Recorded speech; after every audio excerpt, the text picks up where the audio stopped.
live. Reading is a skill you need to pass a driver's test, to fill out a job application, to get ahead. If you or someone you know can't read, there's a program that can help turn your life around. And in these tough times, you need every advantage. Watch Learn to Read on this channel and see what a difference reading can make in your life.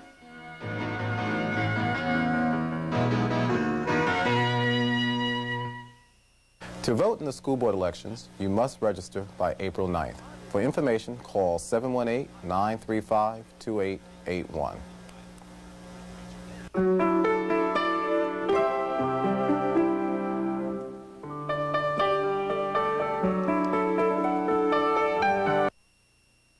Major funding for this afternoon's programming is provided by the Helena Rubinstein Foundation, a longtime supporter of outstanding children's television.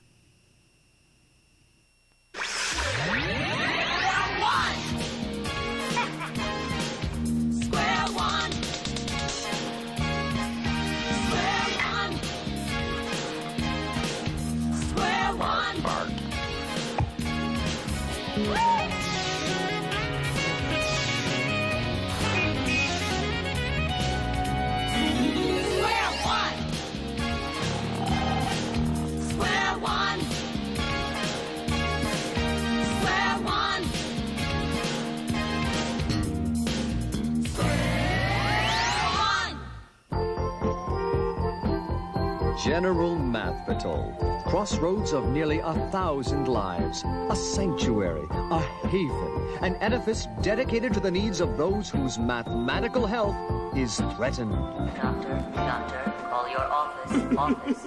It's terrible, Dr. Nicholas. I'm sorry. Cry if you have to. What's the problem? Dr. Nicholas, he lost 2 patients last week. Oh, that's a shame. He was playing golf against him, and they both beat him. Zhivago. That toddling town. Yes, Niels, what is it? 2 of our doctors are having a terrible argument, and I think you should arbitrate. Oh, I'm not so hungry. Why don't you arbitrate? No, I mean, I think you should help settle the argument. They're in operating room 007. 007? They must be James Bonding. I'm on my way. Zhivago. That toddling town. Zhivago, I'll show you around. Yeah. I'm for it. I'm against it. Who are you doctors? I'm pro. I'm con. Stop arguing. Who are you? Dr. Zhivago. My kind of Dr. Zhivago. Watch it or I'll call Dr. Escape. Oh, what's the mathematical challenge here? This patient has a problem. It's no big deal, just a little cosmetic surgery. We want it rounded. Is there a reason to round it? Take a look. As you can see, Doctor, it is a 6 with lots of digits behind it, and it's just tired of dragging them around. We want it to look more sleek and slender. 6.4931. You want to perform an operation which will... Round it to a 6. 7. See, I'm for rounding up to a 7. I'm against rounding down to a 6. And I'm for rounding down to a 6, and I'm against rounding up to a 7. So you would seem to be pro and con, and you would seem to be con and pro. Yes! 6.4931. 6 and 4,931 ten-thousandths. Nearly 6.5. But know this, if you round it up or down... Yes? You are not altering this number. No. You are replacing it with a new number, a 6 or a 7. I want to round down to a perfect number. Oh, nothing in this world is perfect. And the number 6 is a perfect number. It is a perfect number. What is a perfect number? Oh, have we forgotten everything we learned at school in Matheson? A perfect number is a very rare thing. It is a number whose factors other than itself add up to exactly it. Huh? What are those factors for 6? Let's see, 1, 2, and 3. Hey, they do add up to 6. All right, so it's a perfect number, big deal. I want to round up. 7 is a prime number. Oh, prime isn't so choice. What is it anyway? Oh, a prime is a number greater than 1 whose only factors are 1 and itself. 7 has no other factors, so it is prime. I want a perfect number. 6, round down. I want a prime number. 7, round up. You doctors do realize that whether you round up or down, you are creating an entirely different number, don't you? Huh? Likewise. Right now, as we speak, this number, this proud accumulation of digits is precise and unique. If you choose a 6 or a 7... Well, they're precise and unique. Duh! But they are different numbers than 6.4931. Well, 6.4931 does make a definite statement. It's less than 7. More than 6. Sometimes it makes sense to round up. Like if you wear a size 11.5 shoe, but the shoe only comes in 11 or 12, you better round up. But sometimes it makes more sense to round down. Yeah, like if I owed you $20.49, I'd probably round it down to $20. You probably would. But perhaps we should leave this number in its present state, eh? Think about it, and then decide. You mean the decision is ours? We can do whatever we want? That's right. Let's play golf! Hey, pal, I'll give you 6 strokes. 7. 6, no, 7, 6, 7. And so, once again, common sense and place value have solved another problem. At General Mathpital, crossroads of nearly 1,000 lives. Until next time, stay healthy and may the math be with you.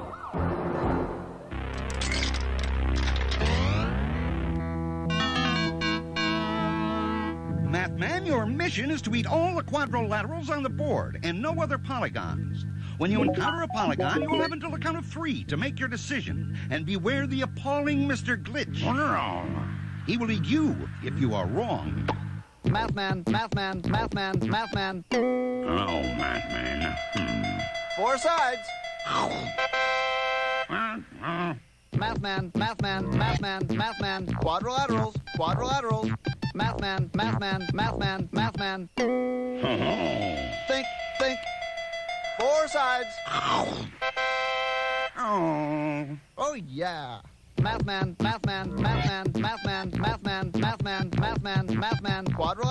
Quadrilaterals. Mathman.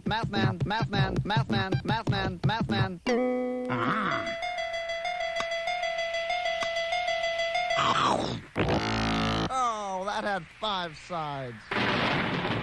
Mathman.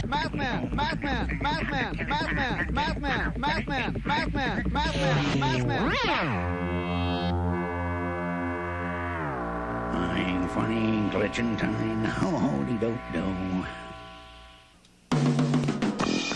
From New York, it's Late Afternoon with David Numberman. The show with a rating so low they rounded it down to 0. And now prepare yourselves for a guy who will always pull a number on you, David Numberman.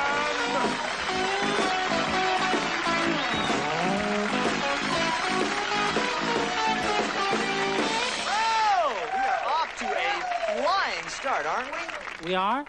Look, listen, Paul, I gotta ask you a question. In all the years you've been on this show, have you, learned anything about math? I certainly have, Dave. In fact, I've been doing some work with graphs recently, and I've developed a theory which I'd love to discuss with you. It has to do with sports, Dave. Sports? Oh, well, perhaps you'd like to mention it to our next guest, Reggie Perfecta.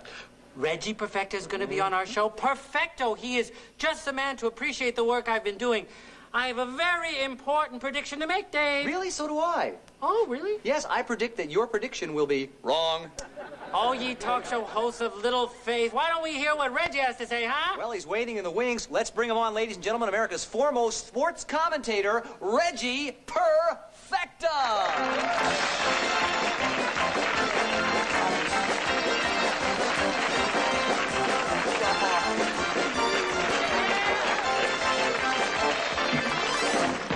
I'm sorry about that, Reg. You know, Flo and Mo were here yesterday. Flo and Mo? Yeah, you haven't seen them? The tap dancing seals?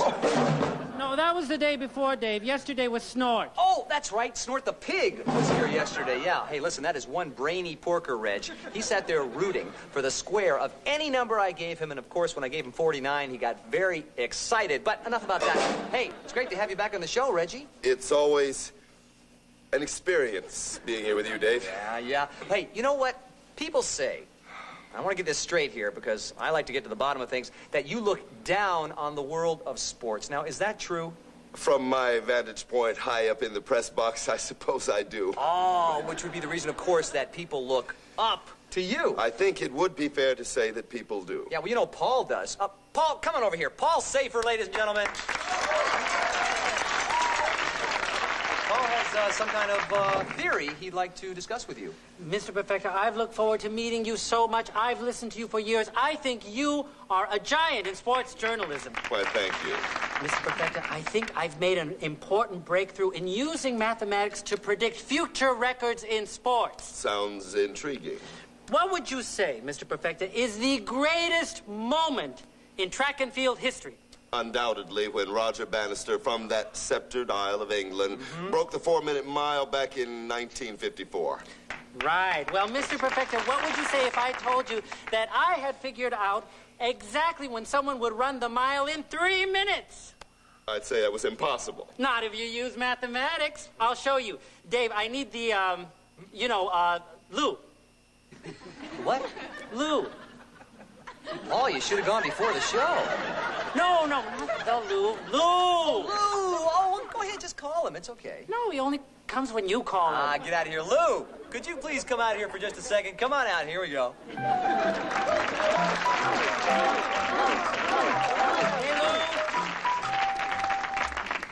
These points represent the world's records for running the mile since 1865. This descending line is the mean. Here's Roger Bannister breaking 4 minutes, and here's Steve Cram at 3 minutes, 46.32 seconds. He's the current record holder. Now, as you know, human beings just get faster and faster.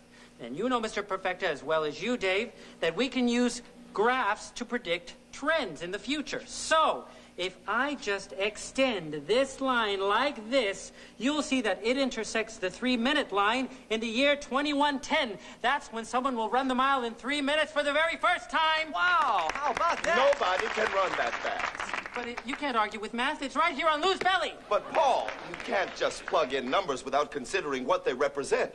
According to your projection, if I continue this line even further, like this, some guy around the year 2600 will run the mile in no time at all. After that, people will be clocking in negative times. They'd finish the race before it even started. Yeah, well, speaking of no time at all... But it could happen. You have to allow for the limits of human endurance. You certainly do. At some point, humans just won't get any faster. Yeah, well, let's pause now. Common sense suggests that it is highly improbable that a human being will ever run a mile in 3 minutes. But if it does happen, it'll be around the year 2110, folks. Guaranteed. Set your watch by it. Which is about when we'll get our next break at this rate. Listen, we'll be right back after these messages because these guys are...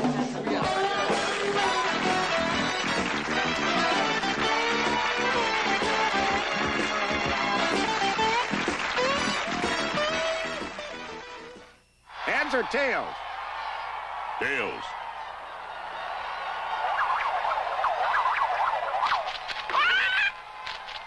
Oops! Heads or tails? Brought to you by Probability, another division of mathematics.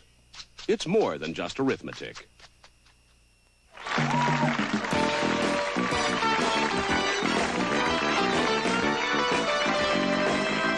Well, we are back. Listen, I'm sorry, Reggie Perfecta had to go pick up some dry cleaning, but he did say he'd be back real soon. But right now, it's time to take a trip to Numberland with the trickiest kid on the block, Alicia Tai Ping. Here she is, folks.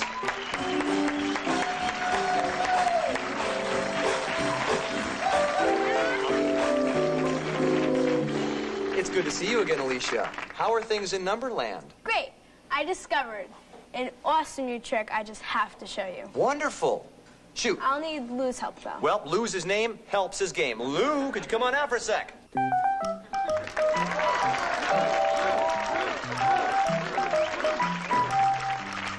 Hi, Hi, Alicia. So, how you doing, Lou? You holding up okay there? Yeah, okay, Dave, but you still haven't given me a straight answer as to when we might be able to afford a real blackboard again. I know, Lou, I know. Listen, we got staffers working on the budget round the clock. I mean, I know I said I'd help out for a couple of weeks, but everybody has their limits, Dave. I understand, Lou. Listen, maybe the thing to do is just to not think of it as a sandwich board. Huh? Yeah, think of it as your own personal A-frame. Yeah, as a portable ski lodge you can take with you wherever you go.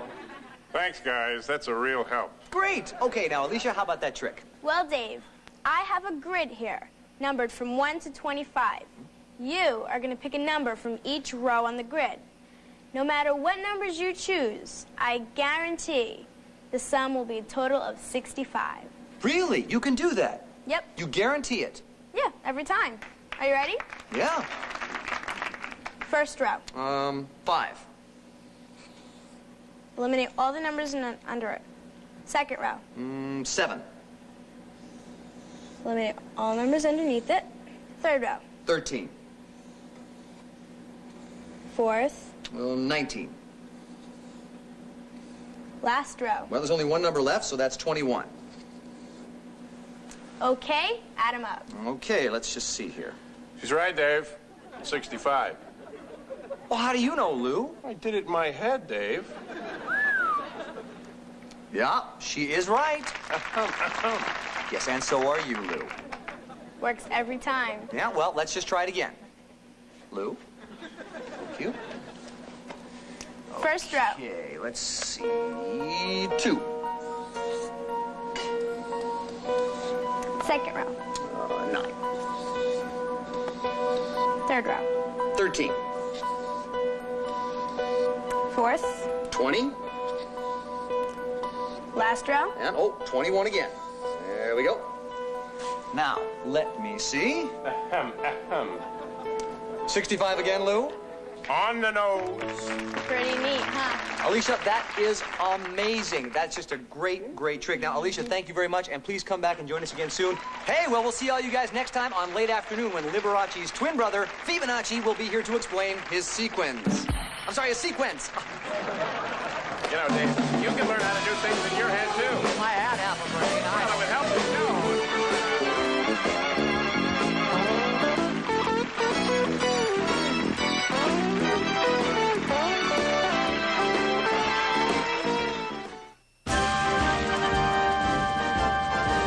The story you are about to see is a fib, but it's short. The names are made up, but the problems are real. It was Wednesday, 9:43 a.m., and a gigantic protest march had snarled traffic in the Big Apple. Protest marches were not unusual in New York, but this protest march was against protest marches, claiming that protest marches snarled traffic in the Big Apple. Go figure. My partner is George Franklin. The boss is Joe Greco. My name is Tuesday. I'm a mathematician.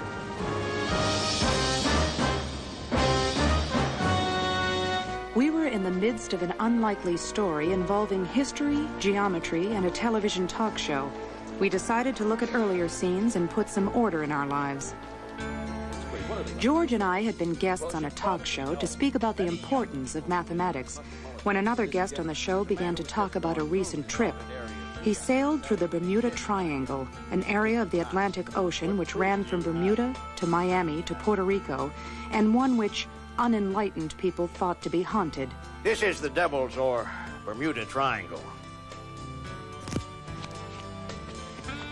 And it is an area in which thousands of ships and aircraft have disappeared without a trace for hundreds of years.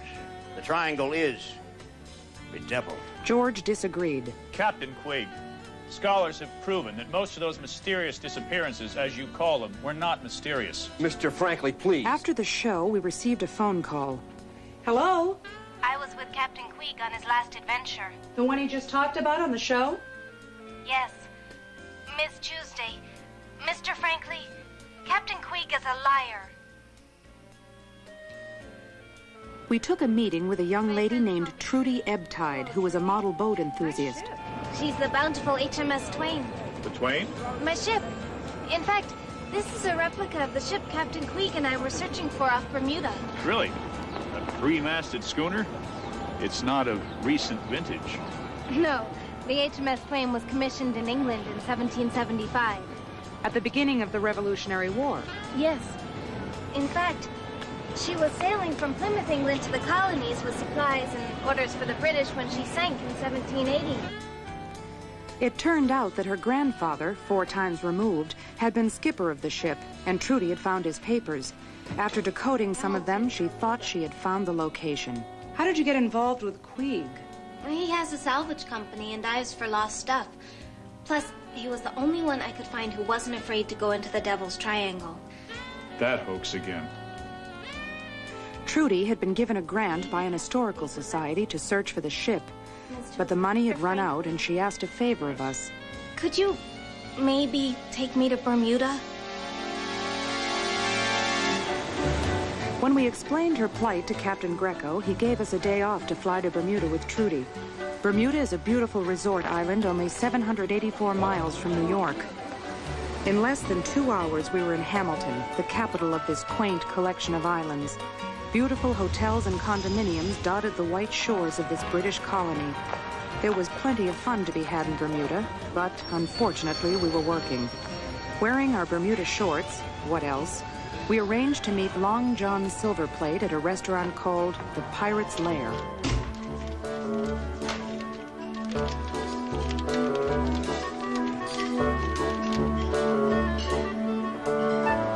Shiver me cliches if it ain't Ms. Trudy.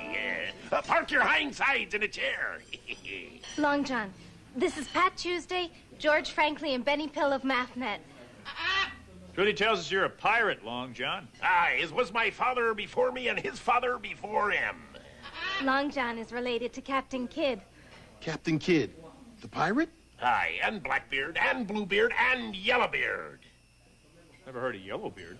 Yellowbeard was a coward. Kill all him, kill all him. Pipe down, Howard, or I'll be dining on parrot feather bisque again.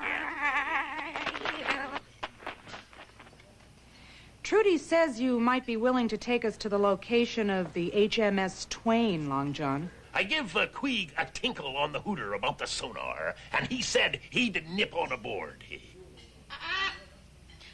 Oh, he said he phoned Queeg and he'll drop by. Queeg is a ning-nong. Queeg is a ning-nong. Howard knows Queeg? Howard knows everything. The population of Pocatello, Idaho was 28,534 in 1960. Fatima was the daughter of Muhammad. By his first wife, Madonna once... Put a cork in it, Howard. There's Captain Queeg.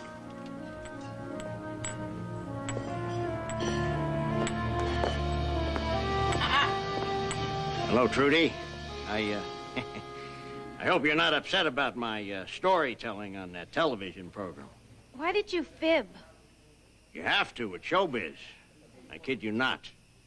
Captain Queeg, we'd like to know if we can borrow your sonar to find the Twain. Well, sure, why not? In fact, I'll even go along and show you how it works, okay?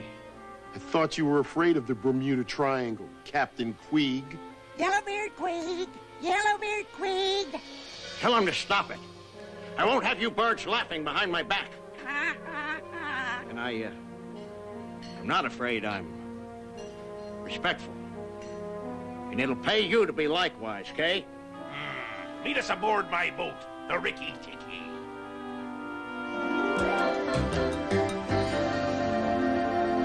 There she be, a fine yar craft, eh? We'll go aboard and have a couple of cups of grog. The old Ricky Tiki, named for me sainted mother. We boarded the Ricky Tiki, and Bogey Queeg set to work to install the sonar device.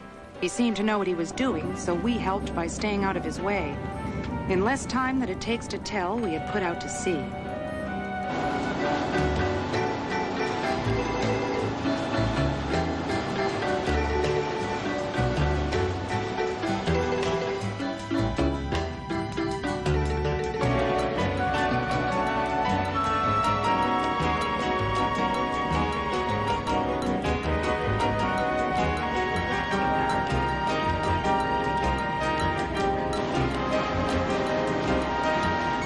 As we neared what we thought was the dive site, suddenly we heard strange moaning sounds. The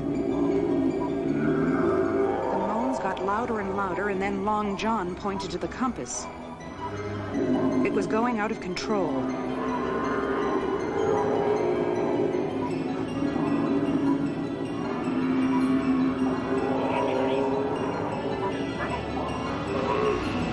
Fearing for our safety and the safety of his boat, Long John decided to make a run for it back to shore.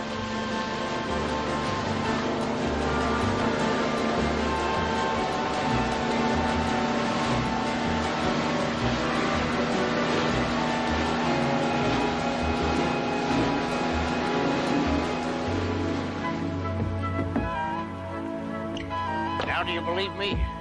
There is truth in the Devil's Triangle, I kid you not. I'll never go back there, and if you're smart, you won't either. Goodbye.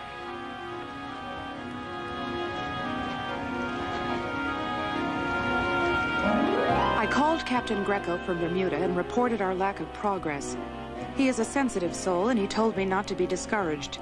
He also told me never to ask for permission to go to Bermuda again, and subtly suggested we return to New York. We did, and even as Manhattan's glorious skyline appeared, we couldn't help but feel just a tad defeated.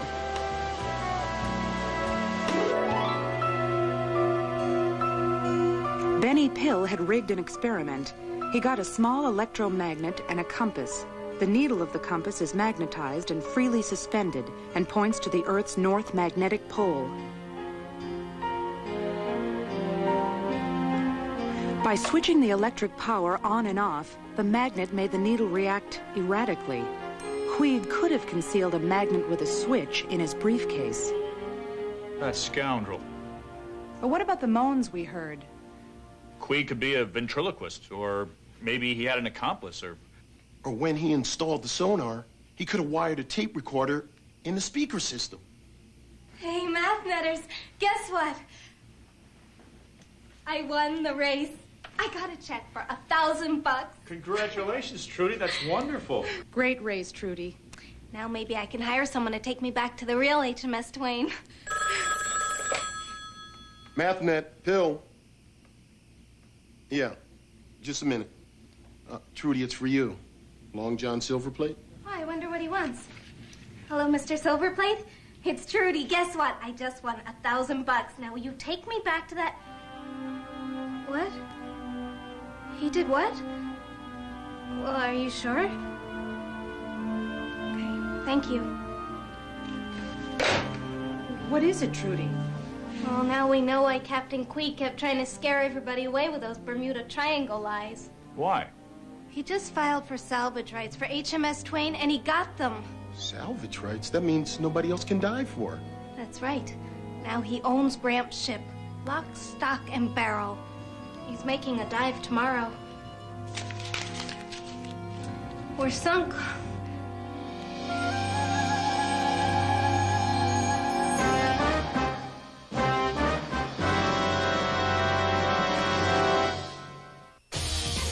"100% of Square One TV is a production of the Children's Television Workshop. This program was made possible by grants from the National Science Foundation, the Corporation for Public Broadcasting, and by the financial support of viewers like you. Corporate funding of Square One TV is provided by the Intel Corporation Foundation. Intel's technology is the brain power for computers in your life. Intel, the computer inside. For a complete set of Square One TV teacher resources, send a check for $9.95 to CTW School Services, Box SQTV 5, 1 Lincoln Plaza, New York, New York, 10023. This is PBS. It's just like written by... 5:30 to 8.